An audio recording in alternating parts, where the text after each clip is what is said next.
Voilà, nous sommes dans la joie de ce que nous avons vécu avec la Pentecôte. Merci au Seigneur pour le don de son Esprit Saint. Et notre parcours continue avec un thème important ce soir, cette vie dans l'esprit, mais aussi avec cette notion de combat spirituel. Les deux sont liés. Donc, nous allons commencer comme d'habitude en nous en remettant au Seigneur, en le louant, en le remerciant, en lui rendant grâce pour ce que nous avons vécu et pour ce qu'il va encore nous donner de vivre. Puis après, vous verrez, la soirée sera un peu différente. Parce que d'habitude, on fait les topos et un témoignage. Et là, on va commencer par un tout petit témoignage, enfin un témoignage de Léa, qui nous dira un peu comment on a vécu cette journée de Pentecôte à Douai. Voilà. Puis après, on aura les interventions et puis la démarche, comme d'habitude. En tout cas, bienvenue à tout le monde. Et nous sommes réunis au nom du Père, du Fils, du Saint-Esprit. Amen. Merci Seigneur de nous réunir en ton nom, merci pour cette soirée. Gloire à toi Seigneur. Que vienne ton règne, que ton nom soit sanctifié, sur la terre comme au ciel, comme ta volonté soit faite, que tout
De la lettre de saint Paul aux Galates. Je vous le dis, marchez sous la conduite de l'Esprit Saint, et vous ne risquerez pas de satisfaire les convoitises de la chair. Car les tendances de la chair s'opposent à l'Esprit, et les tendances de l'Esprit s'opposent à la chair. En effet, il y a là un affrontement qui vous empêche de faire tout ce que vous voudriez. Mais si vous vous laissez conduire par l'Esprit, vous n'êtes pas soumis à la loi. Voici le fruit de l'Esprit: amour, joie, paix, patience, bonté, bienveillance, fidélité, douceur et maîtrise de soi.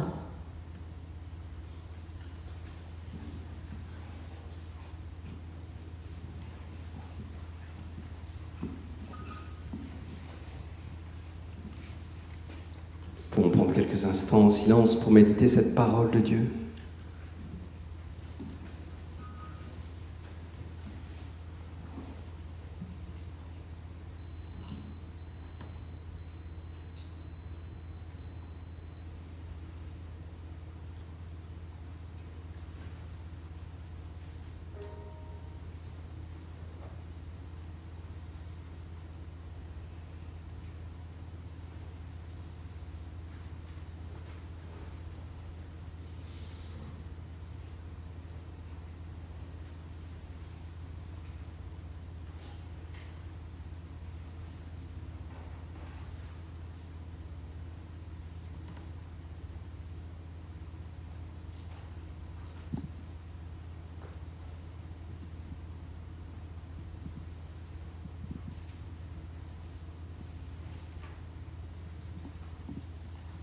Merci Seigneur pour le fruit de l'Esprit dans nos vies.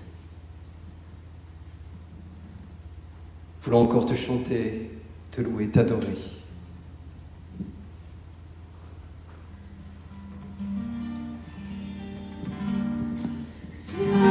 Esprit de sainteté, viens Esprit de lumière, viens Esprit de feu, viens nous embrasser, viens Esprit du cœur, sois la lumière, fais jaillir des cieux.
l'Esprit Saint dans ce temps fort de la Pentecôte et aussi apprends-nous à durer, à persévérer dans la vie, dans l'Esprit Saint, à avoir la patience de son œuvre. Donne-nous l'Esprit Saint aussi pour lutter contre l'esprit du mal, le Satan qui cherche à nous diviser, à nous anéantir. Nous avons vraiment besoin de toi, Esprit Saint, de l'Esprit Saint. Et ensemble, eh bien, nous reprenons les mots de Jésus pour prier et demander cet Esprit Saint. Notre Père, qui es aux cieux, que ton nom soit sanctifié, que ta volonté vienne, que ta volonté soit faite sur la terre comme au ciel. Donne-nous aujourd'hui notre pain de ce jour. Pardonne-nous nos offenses, comme nous pardonnons aussi à ceux qui nous ont offensés. Et ne nous laisse pas entrer en tentation, mais délivre-nous du mal, car c'est à toi qu'appartiennent le règne, la puissance et la gloire, pour les siècles des siècles. Amen. Le Seigneur soit avec vous. Et avec votre esprit. Que Dieu Tout-Puissant vous bénisse, le Père et le Fils et le Saint-Esprit. Amen.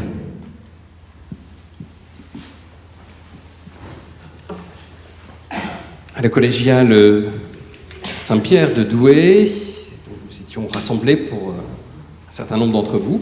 On avait fait 400 livrets, on n'a pas eu assez de livrets pour tout le monde, donc on était plus de 400. Mais de toute façon, ce n'est pas le nombre qui compte, c'est ce que le Seigneur fait dans les cœurs. Et donc merci à Léa, justement, de nous dire simplement... Elle n'a pas préparé, on lui a juste demandé là quelques temps avant que ça commence, et elle accepte bien de nous livrer un peu comment elle a vécu cette rencontre à Douai. Merci Léa.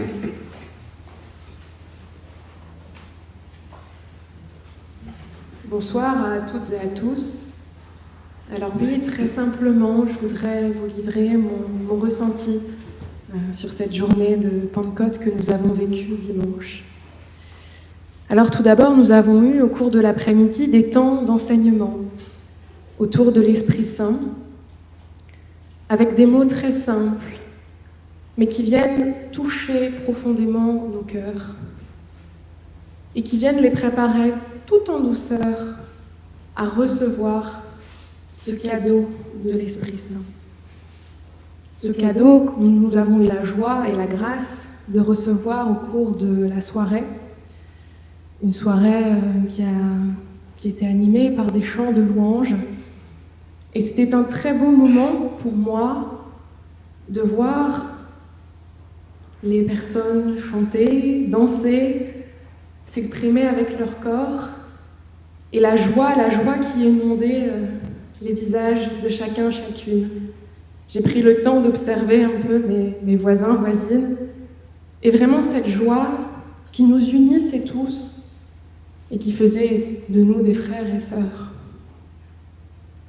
Puis nous avons eu un temps d'adoration où nous pouvions demander, il y avait des priants sur le côté, nous pouvions rejoindre un groupe et demander l'effusion de l'Esprit Saint. Avec une prière d'abandon, de don total de soi. Oui, je l'ai vraiment ressenti comme ça, un don total de soi. Se mettre à nu devant Jésus et lui dire « Mon cœur est prêt, je te le donne ». Et j'ai eu vraiment cette joie de recevoir l'Esprit et de recevoir une paix immense dans mon cœur qui était tourmenté. D'un coup, j'ai reçu la paix, comme un souffle qui vient balayer toutes ces souffrances, toutes ces douleurs. Et cette paix s'est accompagnée d'une joie et d'une grande force. La force pour suivre cette vie de disciple, pour être missionnaire et témoin de cet amour. Alors je suis sortie de cette soirée renouvelée, avec un cœur nouveau, un cœur de chair et toujours prête à suivre encore plus le Christ et à renouveler mon oui.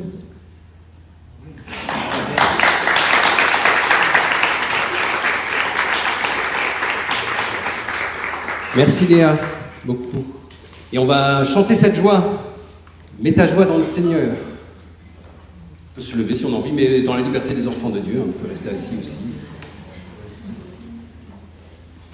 Merci Seigneur pour tout ce que tu fais dans nos vies. Et merci aussi pour tous ceux peut-être qui n'ont pas ressenti quelque chose de particulier, mais cette certitude dans la foi que toi, tu es à l'œuvre, Seigneur. Tu vas faire de grandes choses à travers ce qu'on a ressenti ou pas, mais tu es à l'œuvre dans nos vies. Aussi avec ce temps où on voit petit à petit comment tu te révèles, comment tu nous conduis, Seigneur, par ton Esprit Saint. Merci.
Ce soir, pour le thème de la vie dans l'esprit et du combat spirituel, nous avons demandé à Don Emmanuel, curé de la paroisse de Douai, merci à lui, et puis à Carole Malézieux, qui est bergère du groupe de prière de Cambrai et qui aussi fait partie de l'équipe qui accompagne le prêtre exorciste de notre diocèse pour accueillir, écouter et prier pour les personnes qui désirent rencontrer le prêtre exorciste. Voilà. Donc, merci à vous deux pour ce temps d'enseignement.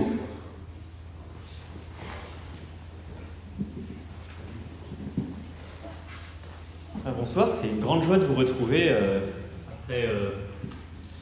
tout près de cette belle journée qu'on a eu la joie de vivre dimanche. Il m'a été demandé de vous parler du combat spirituel.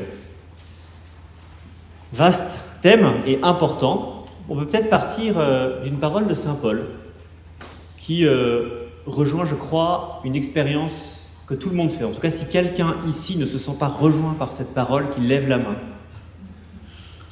Le bien que je veux faire, dit saint Paul, je ne le fais pas. Le mal que je ne veux pas faire, je le fais. Non, je ne vois pas de main qui se lève. Et oui, on sent qu'en nous, il y a un combat. On a besoin d'une libération, une libération qui ne va pas sans combat. Il ne faut pas se mentir, il n'y a pas de vie chrétienne sans combat. Et ce combat, de quoi on parle ? Eh bien, saint Paul, dans l'épître aux Éphésiens, nous dit « Revêtez l'équipement de combat donné par Dieu, afin de pouvoir tenir contre les manœuvres du diable. Car nous ne luttons pas contre des êtres de sang et de chair, mais contre les dominateurs de ce monde de ténèbres, les principautés, les souverainetés, les esprits du mal qui sont dans les régions célestes. » Vous voyez que saint Paul nous parle bien d'un combat, mais il nous dit que nos ennemis, eh bien, ce sont vraiment des êtres spirituels, malicieux. C'est pas simplement au sens métaphorique, symbolique qu'on parle d'un combat. C'est en un sens extrêmement réel. Alors, je vais essayer de vous en parler un petit peu plus, mais avant toute chose, pour désamorcer toute forme de découragement ou de peur qui pourrait pointer son nez, il faut savoir une chose. Saint Paul dit « Revêtez l'équipement de combat donné par Dieu ». Pour combattre, nous avons ce que Dieu nous donne, et nous ne sommes pas seuls dans ce combat. Nous avons le Christ avec nous. Et le Christ a vaincu la mort. Donc en fait, c'est un combat, on sait qu'on est avec celui qui est déjà vainqueur. Voilà. C'est la chose peut-être la plus importante pour mener le combat spirituel, c'est, avant de parler des ennemis, c'est de parler des alliés. Donc les alliés, c'est d'abord Jésus, Jésus Sauveur, qui nous donne son esprit. C'est l'expérience qu'on essaie de vivre dans ce parcours. Et puis, nos alliés, c'est toute l'Église. Vous savez, on ne peut pas mener une guerre tout seul, ça ne marche pas. Voilà. Les alliés ont gagné la Seconde Guerre mondiale parce qu'ils étaient alliés. Sans alliance, ils n'auraient pas pu gagner cette guerre. Et cette alliance, eh bien, elle rassemble toute l'Église. L'Église de la terre et l'Église du ciel. L'Église de la terre, certains ont fait l'expérience de la prière des uns pour les autres et de la force qu'elle pouvait avoir pour nous faire recevoir l'effusion de l'Esprit Saint dimanche dernier. Et puis l'Église du ciel, nous avons les saints, les anges, Saint Michel Archange et tous les autres qui nous aident à combattre. Et ça donne beaucoup d'enthousiasme, beaucoup d'espérance, beaucoup de joie. Une fois qu'on a parlé de nos alliés, on va essayer maintenant de voir un peu plus clair sur les ennemis. Alors c'est qui les ennemis dans ce combat spirituel? Il y a 3 adversaires. La chair, le monde, le diable. La chair, on en parlait dans le passage qui a été lu juste avant, là, si vous vous souvenez. La chair qui s'oppose à l'esprit. Quand on parle de la chair, on parle de nos tendances qui nous tirent vers le bas. Ne confondez pas la chair avec le corps. Je ne peux pas en dire plus, sinon je vais dépasser le chrono, mais en gros, ça ne veut pas dire le corps, c'est plus compliqué que ça. Ça veut dire les mauvaises tendances en nous qui nous tirent vers le bas. Vous voyez, par exemple, la gourmandise, la cupidité, l'avarice, la luxure, etc., etc. La chair, le monde. Le monde, eh bien, c'est ce que Jean-Paul appelait les structures de péché. C'est un esprit général qui nous pousse vers le précipice avec cette petite musique. De toute façon, tout le monde le fait. Voilà. Ouais, c'est grave, ouais, mais de toute façon, tout le monde le fait. Faut vivre avec son temps. Faut vivre avec son temps. Aujourd'hui, on fait comme ça. Faut vivre avec son temps. Bah oui, parfois. Mais parfois, il faut aussi aller à contre-courant. Eh oui. Aller dans le sens du vent, c'est une ambition de feuille morte, chers amis. Non à la dictature de la mode. Depuis quand la mode sauve? Enfin, Jésus-Christ n'était pas soumis à la dictature de la mode. Donc la chair, le monde. Mais la chair, le monde ne sont jamais que des sbires au service du grand patron. Et le grand patron, c'est le diable. Quand on parle du diable, il faut être très clair. Il ne s'agit pas d'une image symbolique. Le diable, c'est un être réel. Un être spirituel, un ange déchu, un mauvais ange, qui déteste la nature humaine. Il la déteste. Et donc il veut notre mal. Il déteste Dieu et la nature humaine. De toute façon, on n'aime jamais vraiment l'un sans l'autre. Alors, c'est à lui que nous affrontons. Si on veut bien s'affronter à un ennemi, la première chose, vous savez, c'est de connaître sa stratégie. Les armées de qualité ont d'excellents services de renseignement. Ils sont capables de savoir ce que l'ennemi veut faire, va faire, et du coup, parce qu'ils arrivent à décrypter la stratégie de l'adversaire, ils peuvent le contrer, lui opposer des défenses solides. Et alors, quelle est la stratégie du diable, notre adversaire? Alors, avant toute chose, fondamentalement, sa stratégie, c'est le mensonge. Il est docteur S, mensonge. Le diable est le grand menteur. L'Évangile nous dit qu'il est le père du mensonge. Le père du mensonge. Et donc, le diable est toujours celui qui va nous mentir, dès l'origine. Dès l'origine, alors de manière très subtile. Vous voyez, dès l'origine, quand dans le jardin d'Éden, il va tenter Adam et Ève.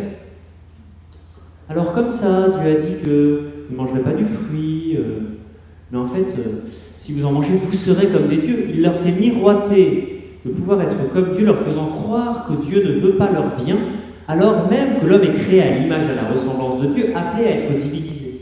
Vous voyez sa subtilité de menteur, là? Il part de quelque chose et il le détourne et claque. Et claque le mensonge. Du coup, ça nous conduit à un deuxième point dans sa stratégie, c'est que le diable procède par anesthésie. Vous imaginez pas un gros bourrin qui met les pieds dans le plat, voyez. Parfois, il peut utiliser des stratagèmes un peu effrayants, mais la plupart du temps, c'est très discret, très subtil. L'anesthésie, et là on revient à ce que je disais sur le monde. Voilà, tout le monde le fait. Il nous anesthésie par le relativisme. Le relativisme, hein, le pape Benoît XVI aimait à parler de la dictature du relativisme, et il est d'ailleurs souvent, cette expression est aussi reprise par le pape François, c'est de nier la limite entre le bien et le mal. Il n'y a plus ni bien ni mal. L'Écriture dit appelez bien ce qui est mal, appelez mal ce qui est bien. Et quand on arrive à introduire du relativisme, il n'y a plus vraiment de vérité, eh bien, on commence sur une pente douce. Et le démon, eh bien, finit par nous avoir. Donc, l'anesthésie du cœur par le relativisme. Il nous anesthésie. Et puis, troisièmement, le diable pétrifie. Il pétrifie par la peur. La peur est la grande arme du diable. Dans la Bible, il y a 365 fois « N'ayez pas peur, soyez sans crainte, ne craignez pas ». Comme si le Seigneur voulait nous dire une fois par jour « N'ayez pas peur », la peur. Et puis enfin, quatrième arme, son arme fatale, le découragement. Vous savez, à quoi bon? Ces trois mots-là, le démon aime à nous les faire dire dans notre cœur. À quoi bon? À quoi bon, je ne peux plus m'en sortir? Et là, il faut se rappeler du bon larron. Vous savez, ce truand à côté de Jésus, qui a été le premier saint canonisé, qui, de manière définitive, a tué toute force au découragement. Si lui a pu être canonisé, n'importe qui peut l'être. Donc, ne jamais dire à quoi bon. Alors, on a repéré la stratégie du diable, du coup, comment on fait pour y résister? Eh bien, c'est facile. D'abord, face au mensonge, on oppose l'amour de la vérité. Ne jamais, jamais, jamais renoncer à la vérité. La vérité qui à la fois nous permet de résister au mensonge et à l'anesthésie par le relativisme. Saint Ignace de Loyola aime à comparer le diable à une espèce de coureur de jupons, vous savez, un amant qui voudrait déshonorer une jeune fille et qui pour cela a besoin de se glisser dans le noir, dans la ténèbre. Et pour le mettre en fuite, une seule chose à faire, braquer les projecteurs sur lui. Et là, il prend ses jambes à son cou, il est obligé de se sauver. Dès l'instant qu'il est découvert, qu'il n'est plus dans la ténèbre, eh bien, il a perdu, son stratagème a perdu toute force. Eh bien, c'est pareil. Tant qu'on est dans la ténèbre de la demi-vérité, du mensonge, du relativisme, le démon peut agir. Mais quand il y a la lumière de la vérité qui est braquée, il ne peut plus rien faire. À la peur qui pétrifie, opposer la confiance dans le Seigneur et l'audace que donne cette confiance. Cette confiance qui va aussi désarmer le découragement. Quand vient le découragement, je me confie dans le Seigneur en disant « Seigneur, j'ai confiance en toi ». Ultimement, tout cela se résume dans l'humilité des petits pas. Si je regarde une montagne, je me décourage. Mais si je regarde le petit pas, puis le petit pas, puis le petit pas qui me permettent à la fin d'arriver à la montagne, j'y arrive. Et finalement, je terminerai par là. Il faut que, quand on mène le combat spirituel, on prend des petites résolutions, obéissant à 3 règles. Je ne l'ai pas inventé, la règle des 3 P. Je ne l'ai pas inventé, c'est du père Descouvron, je cite mes sources. Et j'aime bien cette règle. Petite, précise et pratique. La bonne résolution est petite, elle est simple, elle n'est pas trop ambitieuse pour moi, elle est précise, c'est pas trop flou, et elle est pratique, elle peut s'incarner dans ma vie. Voilà, une fois que j'ai ainsi bien dénoncé la stratégie du démon, et que j'ai trouvé la stratégie à opposer en face, me souvenant que c'est d'abord avec mes alliés, avec le Christ vainqueur de tout mal et son esprit, avec les saints du ciel et mes frères et sœurs de la terre que je mène ce combat, alors je peux prendre les armes, mais là, je cède la parole.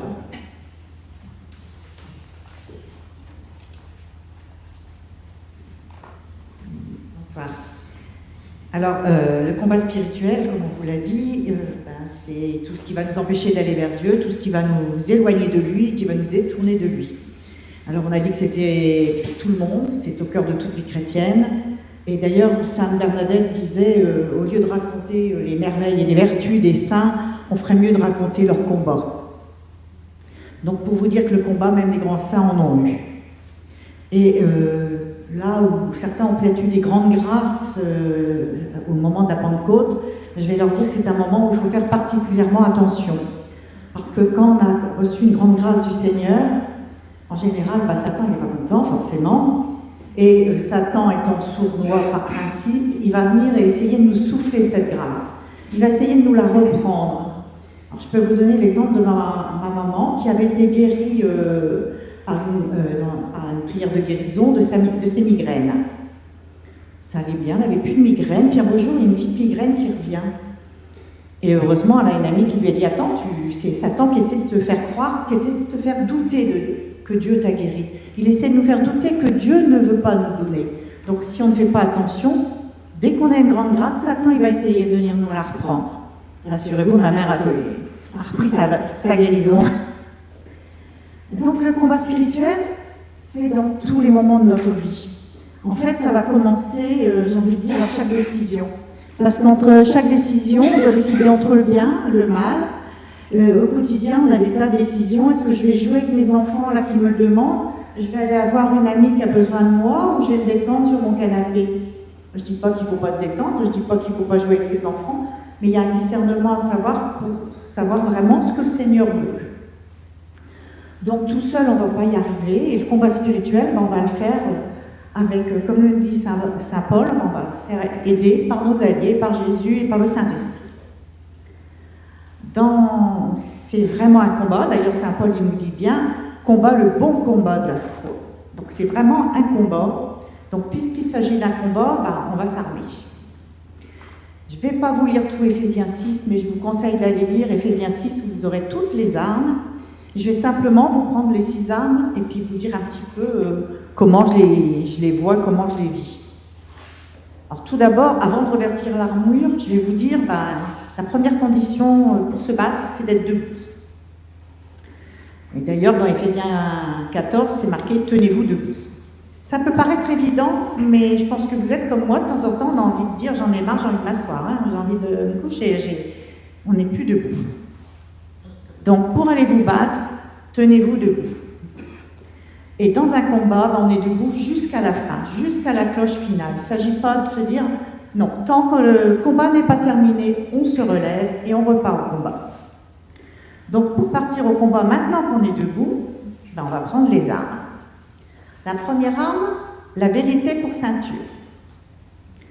Jésus nous dit « Je suis le chemin, la vérité et la vie ». Donc, avec la vérité, ça veut dire partir avec Jésus. Se garder dans la vérité, c'est regarder vers Jésus. C'est pour prendre le bon chemin, c'est la seule solution, c'est de regarder Jésus. Jésus, il éclaire notre chemin, il est notre lumière. Dans Jean 18, on dit « Quiconque appartient à la vérité, écoute ma voix », dit Jésus. Donc la parole de Dieu, c'est notre première protection. C'est pourquoi l'Église nous propose des textes pour chaque jour. Donc en lisant ces textes ou en lisant dans notre Bible, nous formons notre première arme. La deuxième arme, c'est la ceinture. Mais la ceinture, ce n'est pas un ornement. Parce que la ceinture, c'est ce qui tient toute l'armure. Donc, si vous ne mettez pas bien votre ceinture, que vous la mettez n'importe comment, que l'armure elle est de côté, ça ne va pas être facile pour vous déplacer. Ce serait même dangereux pour aller vous battre avec une armure mal mise. Donc, il est important d'avoir une ceinture bien mise. Donc, qu'est-ce que ça veut dire pour moi, avoir une ceinture bien mise? Ça veut dire que dans la Bible, je ne prends pas les passages qui me plaisent, je prends tout. Parce que si on prend que les passages qui nous plaisent, c'est comme si on mettait notre ceinture un peu de côté, qu'elle n'était pas fixée. Après, le Seigneur nous dit, Saint Paul nous dit, prenez la justice pour cuirasse. Donc la cuirasse, c'est ce qui est devant, ça va vous protéger vos organes vitaux, votre cœur, etc.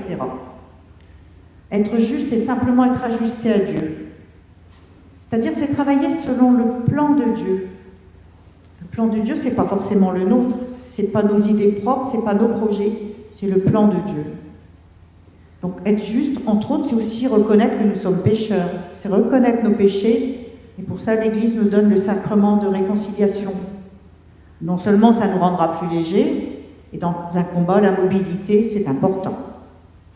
Donc n'hésitez pas à en user et en abuser. Le troisième, maintenant qu'on a mis la ceinture, on a mis la cuirasse, eh ben on nous propose d'être bien chaussés. Le zèle a propagé l'évangile de la paix pour chaussures. Les pieds, c'est notre base. Proclamer la bonne nouvelle, c'est simplement notre mission depuis que nous avons intégré l'armée de Jésus. Donc, marcher pieds nus dans le sable, je suis d'accord. Sur des cailloux parfois aiguisés, moi j'irai pas loin. Donc il est préférable de bien se chausser. Donc pour partager l'évangile, il faut se chausser de la parole de Dieu. Donc pour ça, il faut la connaître. Il faut donc se former. Et la formation,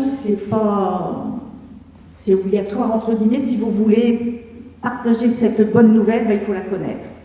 Donc vous pouvez vous former par des lectures, en écoutant des sermons, dans des retraites, des formations. Il y a plein de choses qui vous sont proposées, vous avez le choix. Mais formez-vous. Après, on nous propose le bouclier de la foi en main grâce auquel vous pourrez éteindre tous les traits enflammés du malin. Le bouclier va arrêter les flèches enflammées du malin, notamment tout ce qui veut nous faire douter, parce que ça, c'est vraiment une chose où il est content quand on doute. Quand on regarde dans Marc, l'aveugle Bartimée, il retrouve la vue quand on lui dit Jésus lui dit va, ta foi t'a sauvé. Donc la foi, ça va nous redonner la vue. Et il est difficile de courir si on ne voit rien, même si on est bien chaussé. Donc vous comprenez que les chaussures c'était important, la cuirasse c'était important, la ceinture, mais la foi c'est important parce que c'est ça qui nous permet de retrouver la vue et de pouvoir avancer. On a un exemple, c'est Pierre. Tant qu'il regarde à Jésus sur la mer, il ne coule pas, il marche bien. Par contre, quand il commence à regarder ses pieds, à regarder le vent, tout ce qu'il y a autour de lui, là, il coule. Donc, on regarde à Jésus si on ne veut pas couler, parce que nous aussi, c'est pareil. Saint Paul, il nous propose ensuite le casque du salut. Le casque, c'est super parce que ça va éviter de laisser nos pensées aller dans tous les sens. Ça va nous permettre de savoir que nous sommes sauvés et de se concentrer sur le salut qui a été obtenu gratuitement par la passion de Jésus. Ça va protéger nos pensées, puis ça va nous garder dans la confiance.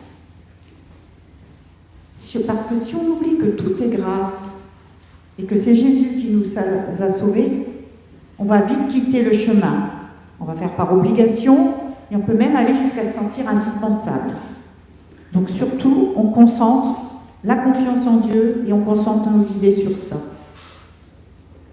Et enfin, on a une dernière arme, et qui est une arme, là c'est une arme qui peut être offensive. Le glaive de l'esprit, c'est-à-dire la parole de Dieu. C'est la seule arme, donc toutes celles qui nous ont été données, qui est offensive. Les autres, c'est juste pour nous protéger. Donc, apprendre à connaître la parole de Dieu nous permettra de répondre aux attaques. Jésus, lors de la tentation au désert, il n'a pas cherché à rentrer en dialogue avec Satan pour lui « Ben oui, mais tu sais… » Non, non. Il a simplement répondu par des paroles de la Bible, c'est-à-dire les paroles de Dieu. Et ça suffit. Parce que la parole de Dieu, elle est efficace et elle est agissante. Et je vous assure, c'est toujours d'actualité. Donc, quand une pensée se présente, on va d'abord vérifier qu'elle est bien conforme à la parole de Dieu avant de l'accueillir. On va être prudent quand même. Donc, comme en temps de guerre, on va toujours être prêt. Donc, on est toujours sur le pont, comme on dit. Donc, on va prier sans cesse. On va rester vigilant, parce que dès qu'on va rentrer dans des zones de tiédeur ou de turbulence, l'ennemi va juste en profiter pour nous attaquer. Donc, on va avoir notre armure, on va bien l'entretenir, bien la mettre, parce que sinon elle ne sert à rien. Et donc, en résumé, pour lutter efficacement, on va garder le regard sur Jésus, on va s'entretenir par la prière, une relation avec Dieu pour faire grandir notre foi, on va se plonger dans la Bible, et que la parole de Dieu prenne toute la place dans nos pensées. On va implorer le Saint-Esprit, qui nous a été envoyé pour nous éclairer et discerner. Et rappelons-nous que Jésus a déjà obtenu la victoire.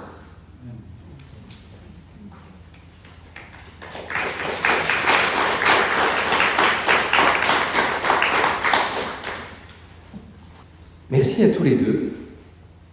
La démarche que nous vous proposons maintenant pour ce soir, par rapport au thème, pour continuer cette vie dans l'esprit et les combats qui sont parfois liés à cette vie, à la suite du Seigneur, on vous propose un temps personnel avec une petite liste d'idées concrètes. Qu'est-ce que je peux mettre en place dans ma vie pour entretenir ma vie avec le Seigneur, pour aussi m'aider dans ces luttes, dans ces combats. Alors il y a quelques points avec des idées très concrètes, mais vous avez le droit d'en trouver d'autres. Ne vous laissez pas limiter par ces quelques idées, c'est juste justement pour vous donner des idées. Puis demandez surtout au Seigneur de vous inspirer. Donc d'abord un temps personnel de quelques minutes. On va vous distribuer la feuille, vous pourrez lire ces points. Puis au bout de 5 minutes, on fera des petits groupes. Donc pareil pour ceux qui nous suivent par la vidéo. Vous pourrez faire des petits groupes pour partager autour de 2 questions, à la fois sur, un peu comme Léa, ce que l'on a vécu depuis le début du parcours, mais surtout avec la Pentecôte. Vous pourrez partager cela entre vous. Et partager aussi, si vous le souhaitez, il n'y a rien d'obligatoire, la petite décision que vous avez envie de prendre, une ou plusieurs décisions. Voilà. Au moins aussi, vous pouvez le confier à d'autres qui prieront pour vous.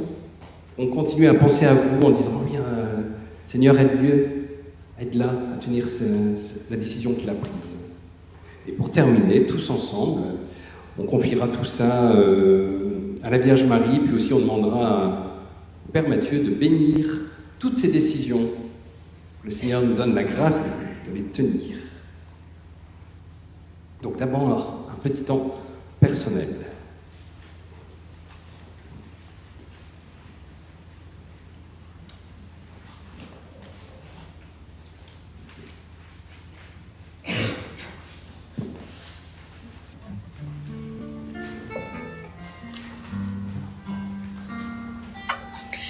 Viens, Esprit de sainteté, viens, Esprit de lumière, viens, Esprit de feu, viens nous embraser,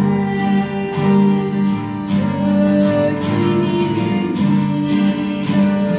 souffle de pluie.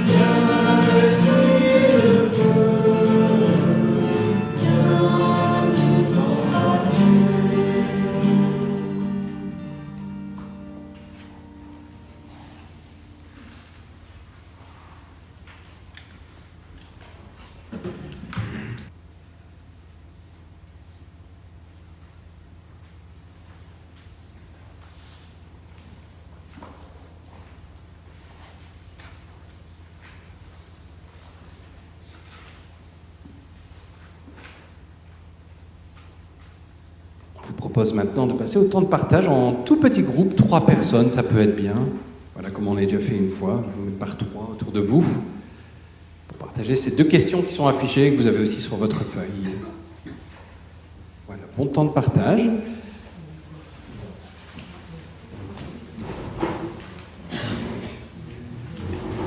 On a 10-15 minutes de partage. Voilà.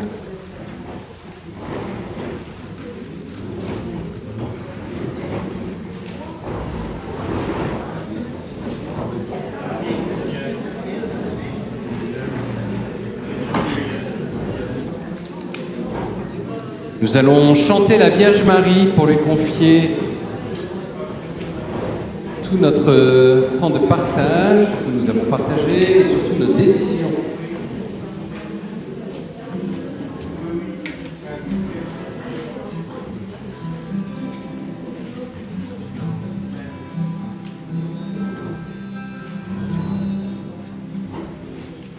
Je te salue, Marie, comblée de grâce.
en silence pour reconfier au Seigneur une petite décision, petite, précise et pratique, pour grandir dans la vie avec l'Esprit Saint.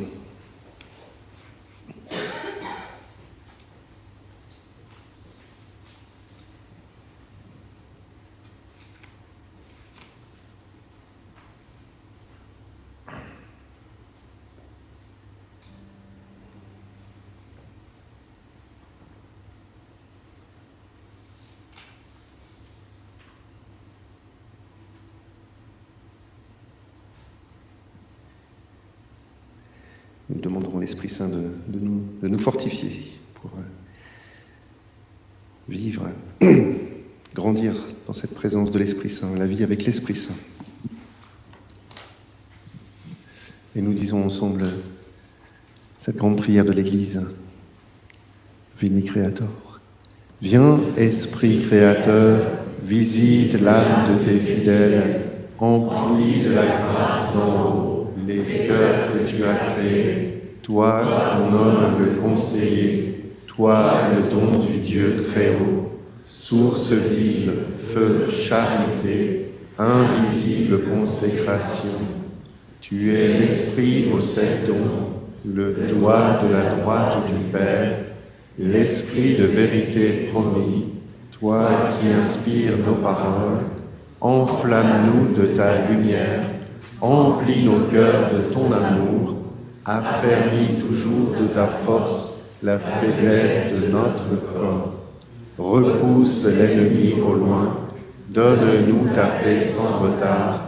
Sous ta conduite et ton conseil, nous éviterons toute erreur. Fais-nous connaître Dieu le Père, révèle-nous le Fils, et toi leur commun esprit. Fais-nous toujours croire en toi. Amen. Que le Seigneur nous bénisse, qu'il bénisse cette petite décision que nous prenons ce soir et qu'il nous garde du mal. Le Père, le Fils et le Saint-Esprit. Amen. Allez dans la paix du Christ. Rendons grâce à Dieu. Encore merci à tous les intervenants et merci à vous. Et la semaine prochaine, dernière soirée sur le thème de la mission et des charismes. Feu pour la mission. Avec... Oui, Mathieu veut parler de ça. Juste avec Claire et Gabriel Rochelle de l'MDES, qui sont les responsables du congrès mission à Lille et pour la région Nord, là pour les congrès missions qui se montent dans toute la France en septembre. Bon retour chez vous.